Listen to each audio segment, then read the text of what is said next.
We're here at the beach today to see if the TSTebike Buddy Pro with 20-inch wheels and fat tires can negotiate all the sand I typically travel over to get to my fishing spots. Let's see if it can do it. I bought the Buddy Pro because I could fold it up and store it in the corner of my garage so it wouldn't take up a lot of space. But the reason I bought it was because of the power. This thing is a powerhouse, and you can see from the specs here that it's got a lot going for it.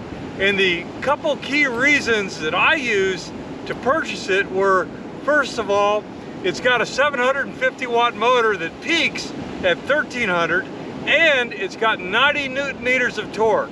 And that's critical to get through some of the kind of the mushy sand you encounter on the beach. In addition, it's the only folding e-bike I've ever seen that has an independent rear suspension coupled with the adjustable front fork. So I'm going to try this out on a couple different flavors of sand today and see how it does. Let's ride!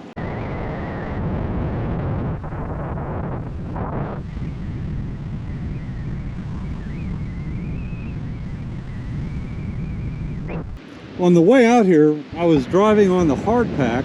No problem there getting the Buddy Pro across that. Now let's try out the next level of sand.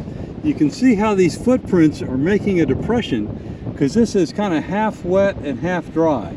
So this is what I call the wet sand. And to get through here is where we will really see how the torque and the power come into play. Here's the result of taking a run down that mushy sand. As you can see, there's not a problem at all, but it wasn't challenging enough. So I found another spot, and I want you to pay attention to how deep my track goes after I turn around. You can see that I'm sinking in about an inch to 2 inches, and this is pushing through just fine. So what about hills on mushy sand? Not a problem at all. And humps are not an issue either. I can run up and down these humps without any problem. Here's a little closer view, and look at the power. Not a problem at all getting over these. I found a few spots where I could try out that independent rear suspension, and even going over these bumps, although they're not that big, I could really feel that it was working pretty well. Nice. So let's wrap up this review. What do I think about the bike? I think it's perfect for what I need it for, which is to get out to fishing spots on the beach. A couple of things that were just phenomenal with it was that torque and the power pushing me up some of these mushy sand dunes to get over the top. And to be able to get into that semi-loose sand, not many e-bikes have the power to do that. But that said, there are a couple things that I would recommend the manufacturer make a change on. The first is, it really needs to come with a bell. A lot of places require a bell for on trails for safety. Now, a bell only costs like $4, so it's not a big deal to leave that out. The next thing is that the throttle is keyed to the level of pedal assist.